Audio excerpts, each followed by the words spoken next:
Selanjutnya marilah kita simak bersama sambutan Presiden Republik Indonesia dan diakhiri dengan pernyataan peresmian pembukaan Rapat Koordinasi Nasional Pengendalian Inflasi tahun 2021.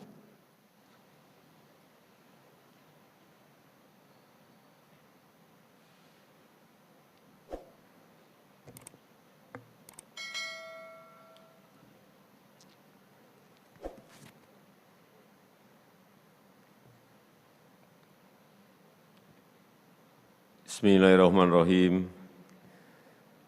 Assalamualaikum warahmatullahi wabarakatuh. Selamat pagi, salam sejahtera bagi kita semuanya. Om Swastiastu, Namo Buddhaya, salam kebajikan. Yang saya hormati Ketua BPK Republik Indonesia, yang saya hormati para Menteri Kabinet Indonesia Maju, yang saya hormati Gubernur Bank Indonesia, yang saya hormati Ketua OJK, yang saya hormati para Gubernur, Wakil Gubernur, Bupati, Wakil Bupati, Wali Kota, Wakil Wali Kota yang hadir, seluruh jajaran TPID di seluruh tanah air, hadirin dan undangan yang berbahagia. Kita wajib bersyukur meskipun kita masih menghadapi ketidakpastian. Perekonomian negara kita semakin membaik, tetapi tetap kita harus menjaga kewaspadaan. Dan alhamdulillah di kuartal kedua 2021 kita mampu tumbuh 7,07% year on year, dengan tingkat inflasi yang terkendali di angka 1,52% year on year. Angka inflasi itu jauh di bawah target inflasi 2021, yaitu 3%. Tetapi kita juga tahu bahwa inflasi yang rendah juga bisa bukan hal yang menggembirakan, karena bisa saja ini mengindikasikan turunnya daya beli masyarakat akibat pembatasan aktivitas dan mobilitas. Di kuartal ketiga 2021, kita juga tetap harus waspada, tetap harus hati-hati, mengatur keseimbangan antara kesehatan dan ekonomi, mengatur rem dan gas. Penyebaran COVID tetap harus kita kerjakan, harus bisa kita kendalikan, dan masyarakat yang rentan harus bisa kita lindungi. Daya beli masyarakat harus ditingkatkan, yang akan ini mendorong sisi demand, sisi permintaan, serta bisa menggerakkan mesin pertumbuhan ekonomi. Bapak Ibu hadirin yang saya hormati, dalam kesempatan ini saya ingin menekankan beberapa hal untuk menjadi perhatian TPIP dan juga TPID. Yang pertama, jaga terus ketersediaan stok dan stabilitas harga barang-barang utamanya barang kebutuhan pokok. Dalam kondisi daya beli masyarakat yang menurun, stabilitas harga bahan pangan sangat-sangat penting bagi rakyat kita. Oleh sebab itu, kalau ada hambatan, segera selesaikan hambatan-hambatan itu di lapangan. Ini perlu kita lebih banyak kerja di lapangan, baik itu kendala di produksi maupun kendala di distribusi. Tiap kota harus cek, lihat lapangan, bagaimana, apakah ada kendala produksi, apakah ada kendala distribusi. Yang kedua, saya minta TPIP dan TPID tidak hanya fokus mengendalikan inflasi saja, tetapi juga harus proaktif mendorong sektor ekonomi yang tumbuh makin produktif, membantu meningkatkan produktivitas petani dan nelayan, memperkuat sektor UMKM agar mampu bertahan dan bisa naik kelas. Yang ketiga, kita harus memanfaatkan momentum pandemi ini untuk meningkatkan nilai tambah di sektor pertanian. Karena di tengah pandemi COVID-19, sektor pertanian menjadi sektor unggulan, bisa tetap bergerak produktif dan melibatkan banyak tenaga kerja.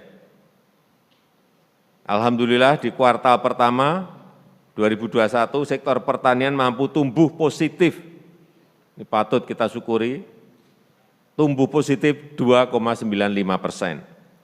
Dan di kuartal kedua masih kembali tumbuh positif di angka 0,38%.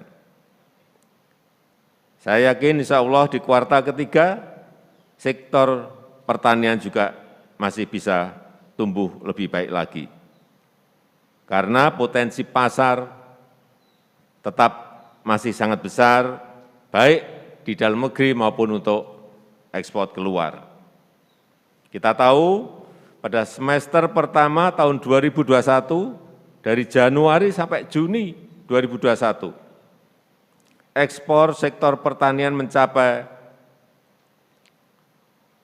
282 triliun rupiah atau 1,95 miliar US dollar, 5,05%, dibandingkan periode yang sama di tahun 2020, yaitu sebesar 247 triliun rupiah atau 1,71 miliar US dollar.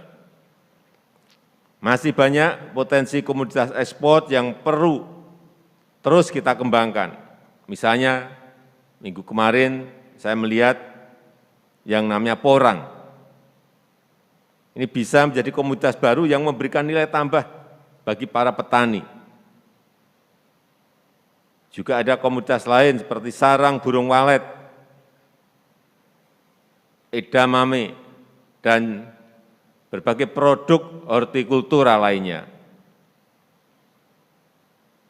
Saya melihat di lapangan, seperti tadi saya sampaikan, porang betul-betul saya kira ke depan sangat menjanjikan, pasarnya masih sangat besar, tetapi saya titip agar komoditas porang ini didorong untuk sampai bisa menghasilkan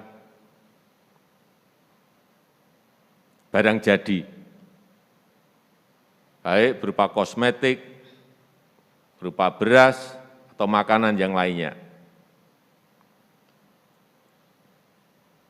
Kita harus serius menggarap ini, bukan hanya untuk meningkatkan nilai tukar petani dan kesejahteraan petani, tetapi untuk menghasilkan sebuah lompatan, sehingga sektor pertanian memiliki kontribusi yang semakin besar dalam menggerakkan mesin pertumbuhan ekonomi.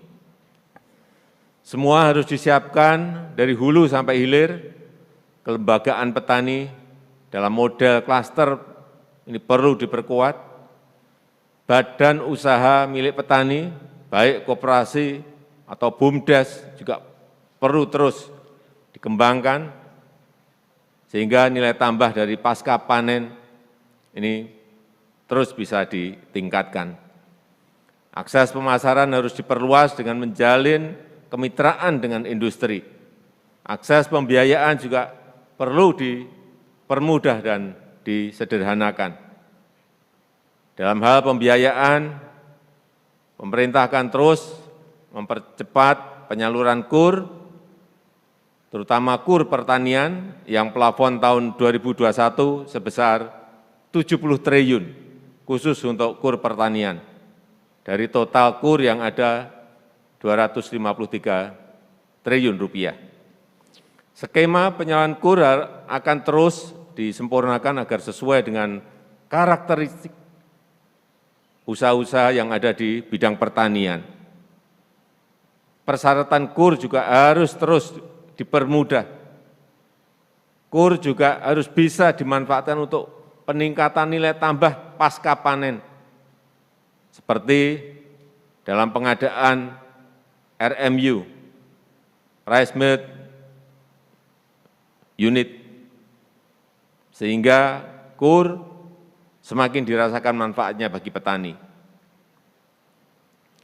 Selain itu, saya minta juga kepada para menteri, kepala lembaga, dan kepala daerah untuk memperkuat pendampingan bagi petani, manfaatkan teknologi, termasuk platform digital, untuk mendorong peningkatan produktivitas petani dan memotong panjangnya mata rantai pemasaran UMKM pangan.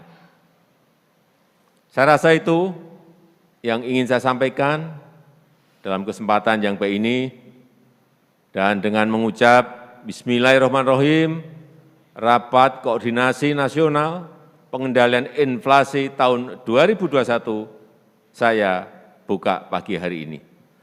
Terima kasih. Wassalamualaikum warahmatullahi wabarakatuh.